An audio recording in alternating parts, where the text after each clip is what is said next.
Electrovalent और आयनिक bonds, विद्युत संयोजी या आयनिक बंध।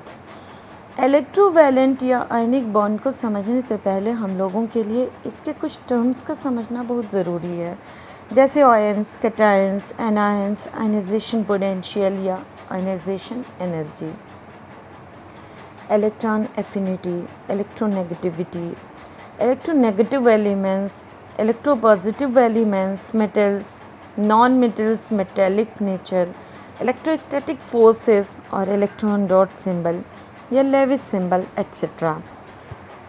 अगर आपने इन टर्म्स पर अपनी मजबूती कर ली तो समझ लीजिए कि इस कॉन्सेप्ट पर आपकी पकड़ मजबूत हो जाएगी। आपके लिए इस टॉपिक को एक्सप्लेन करना एक खेल हो जाएगा। कुछ भी नहीं है इसमें, ज़रूरत है सिर्फ कंसंट्रेटेड होकर एक एक पॉइंट को ढंग से समझ लेने की। अगर आपने इनको ठीक से समझा नहीं या एक भी पॉइंट रह गया तो कहीं ना कहीं एक गांठ सी बची रह जाएगी, जो जब तक नहीं खोली जाएगी तब तक आप इसको अच्छी तरह से दूसरों को समझा पाने के काबिल नहीं हो पाएंगे। मैं बार बार दूसरों को समझा पाने के काबिल होने वाली बात पर ज़ोर इसलिए देती हूँ कि लर्निंग और अंडरस्टैंडिंग तभी कामयाब मानी जाती हैं जब हम उसको दूसरों तक पहुँचा सकें, और इसके लिए हमें ख़ुद क्लियरली कॉन्सेप्ट को समझने वाला बनना पड़ता है। खैर, अब यही वो टर्म्स हैं जो इस इलेक्ट्रोवैलेंट या आयनिक बॉन्ड के कॉन्सेप्ट को समझने में कीवर्ड्स का काम करते हैं। जैसे कि किसी ख़ास रेसिपी को बनाने में रॉ मटेरियल्स काम आते हैं, वैसे ही किसी भी सब्जेक्ट को समझने के लिए उसके कीवर्ड्स को ठीक से समझकर तैयार कर लेना बहुत ज़रूरी होता है। तो चलिए हम अपने पहले कीवर्ड यानी आयंस पर कुछ रोशनी डालते हैं। आयंस, जब भी कोई एटम एक या एक से ज़्यादा इलेक्ट्रॉन्स को पा या खो देता है तो वो खुद ही आयन बन जाता है, यानी उस पर आवेश या चार्ज आ जाता है। तो हम कह सकते हैं कि आयंस आवेशित कण या चार्ज पार्टिकल्स होते हैं। जैसे कि आप समझ लीजिए कि सोडियम एटम, जो कि एक मेटेलिक एलिमेंट है जिसका एक एटम एक इलेक्ट्रॉन का त्याग करके एक पॉजिटिवली चार्ज्ड आयन बन जाता है, तो हम सोडियम एलिमेंट को इलेक्ट्रोपॉजिटिव एलिमेंट या विद्युत धनात्मक तत्व भी कह सकते हैं। यहीं पर हमें कैटायन की डेफिनेशन भी मिल जाती है, यानी कि जब भी कोई एटम इलेक्ट्रॉन का त्याग करके पॉजिटिवली चार्ज्ड आयन या पार्टिकल बन जाता है तो वो कैटायन कहलाता है। वैसे ही जब भी कोई नॉन मेटेलिक एलिमेंट इलेक्ट्रॉन या इलेक्ट्रॉन्स को लेकर नेगेटिवली चार्ज्ड पार्टिकल या आयन बन जाता है तो वो एनायन कहलाता है। इसीलिए एनायंस को इलेक्ट्रोनेगेटिव एलिमेंट या विद्युत ऋणात्मक तत्व भी कहा जाता है। क्लोरीन एटम का एक इलेक्ट्रॉन को लेकर क्लोरीन आयन बन जाना इसका एक उदाहरण है।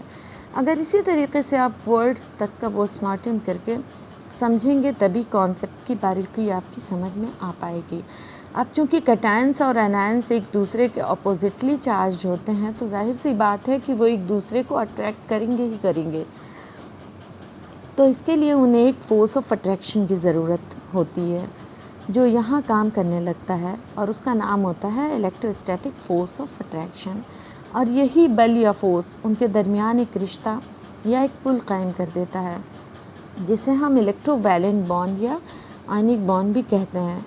In other words, we can say that when metals and non-metals means electropositive elements or electronegative elements set up a relation between each other with the help of electrostatic forces, then electrovalent bond is formed there. दूसरा है electrovalency. दूसरा keyword है electrovalency यानी विद्युत संयोजकता।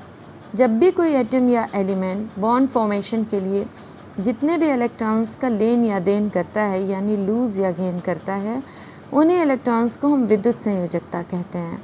यानी electrovalency of any atom और element is the number of electrons लूज्ड और gained by the atom और element in the ionic bond formation. तीसरा, इलेक्ट्रोवैलेंट और आयनिक कंपाउंड्स।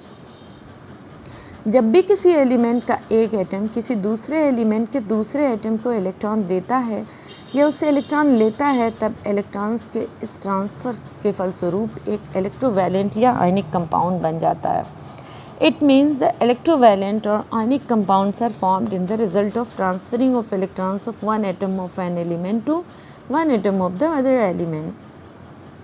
जब भी एक कंपाउंड बनता है तो neutral atom positively charge ions या नेगेटिवली चार्ज आयंस बन जाते हैं। अब यहाँ एक वर्ड आता है न्यूट्रल एटम। तो मैं आपको बता दूं कि एटम के ऊपर जब तक कोई आवेश या चार्ज नहीं आ जाता वो न्यूट्रल ही होता है। ये अनस्टेबल होते हैं, इनके नंबर ऑफ़ इलेक्ट्रॉन्स और नंबर ऑफ़ प्रोटॉन्स बराबर होते हैं, जबकि आयंस स्टेबिलिटी को पा लेते हैं, भले ही इस वजह से उनके नंबर ऑफ़ इलेक्ट्रॉन्स कम ज़्यादा हो जाएं। न्यूट्रल एटम्स बहुत एक्टिव होते हैं, जबकि उन्हीं से बने हुए आयंस बिल्कुल इनएक्टिव होते हैं। तो अब चलिए हम अपने चौथे, पाँचवें और छठवें टर्म पर चर्चा करते हैं। चूँकि कैटायंस और एनायंस का फॉर्मेशन ही आयनाइजेशन पोटेंशियल यानी आयनाइजेशन एनर्जी, इलेक्ट्रॉन एफिनिटी और इलेक्ट्रोनेगेटिविटी डिफरेंस पर निर्भर करता है। जब भी किसी ख़ास एटम की आयनाइजेशन एनर्जी लो होती है तो वो आसानी से इलेक्ट्रॉन को लूज़ कर देता है और कैटायन बड़ी आसानी से बन जाता है। जब भी किसी एटम की इलेक्ट्रॉन बंधुता यानी इलेक्ट्रॉन एफिनिटी हाई होती है तो वो बड़ी आसानी से इलेक्ट्रॉन को लेकर एनायन में बदल जाता है। जब दो एलिमेंट्स के बीच में इलेक्ट्रोनेगेटिविटी डिफरेंस बढ़ जाती है तो उनके बीच में इलेक्ट्रॉन्स का ट्रांसफ़र आसान हो जाता है और कैटायंस और एनायंस के बनने की संभावना बढ़ जाती है। तो ये तो हुआ कि आयनाइजेशन पोटेंशियल, इलेक्ट्रॉन एफिनिटी और इलेक्ट्रोनेगेटिविटी किस तरह आयन फॉर्मेशन को इम्पैक्ट करते हैं। लेकिन जैसा कि मैंने आपको शुरू में ही कहा था कि इन टर्म्स को समझना बहुत ज़रूरी है कि आखिर ये होते क्या हैं। तो चलिए अब हम वर्ड आयनाइजेशन पोटेंशियल को समझते हैं। चौथा है आयनाइजेशन पोटेंशियल। किसी भी न्यूट्रल एटम से जब किसी इलेक्ट्रॉन को निकाला जाता है तो उसमें जो ऊर्जा लगाई जाती है उसी ऊर्जा को आयनाइजेशन पोटेंशियल या आयनाइजेशन एनर्जी कहा जाता है। It means the ionization energy or ionization potential is the required energy in removing the electron from a neutral atom. हमारा पांचवा टर्म है इलेक्ट्रॉन एफिनिटी। जब एनायन बनाने के लिए किसी भी न्यूट्रल एटम में एक इलेक्ट्रॉन को जोड़ दिया जाता है तब जो ऊर्जा लगती है वही उसकी इलेक्ट्रॉन एफिनिटी या विद्युत बंधुता होती है।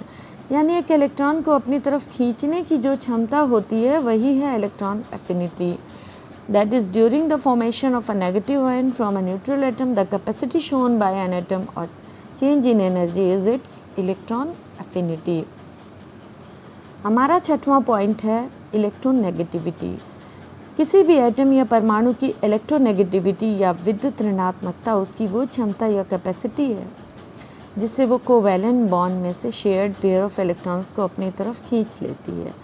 It implies that the ability of an atom in a molecule to attract shared pair of electrons to itself. सातवां है metallic nature of an element. The ability of reactivity of a metal is its metallic character. कहने का मतलब यह है कि किसी भी धातु का धात्विक गुण उसकी क्रियाशीलता की क्षमता है। पीरियोडिक टेबल में ग्रुप 1, 2 और 13 के मेटल्स अपने वैलेंस इलेक्ट्रॉन्स को खोकर ग्रुप 15, 16 और 17 के नॉन मेटल्स के साथ जुड़कर आयनिक बॉन्ड बना लेते हैं। Group 1 elements are most electropositive whereas group 17 elements are most electronegative. जैसा कि अब तक हमने पढ़ा कि नेगेटिव और पॉजिटिव आयंस मिलकर एक आयनिक कंपाउंड बनाते हैं और इसी दौरान इनके बीच एक इलेक्ट्रोस्टैटिक फोर्स ऑफ अट्रैक्शन भी काम करता है। लेकिन यहीं पर लाइक चार्जेस के बीच फोर्स ऑफ रिपल्शन भी काम करता है जो कि आयनिक कंपाउंड्स को स्टेबल रखता है। हालांकि अपोजिट चार्जेस के बीच इलेक्ट्रोस्टैटिक फोर्स ऑफ अट्रैक्शन थोड़ा सा ज़्यादा होता है। अब आगे हम आयनिक कंपाउंड्स के कुछ एग्जाम्पल्स पर चर्चा करेंगे। उससे पहले हम लोग एक और आठवें और लास्ट टर्म पर नज़र डाल लें। तो हमारा लास्ट टर्म है लेविस सिंबल।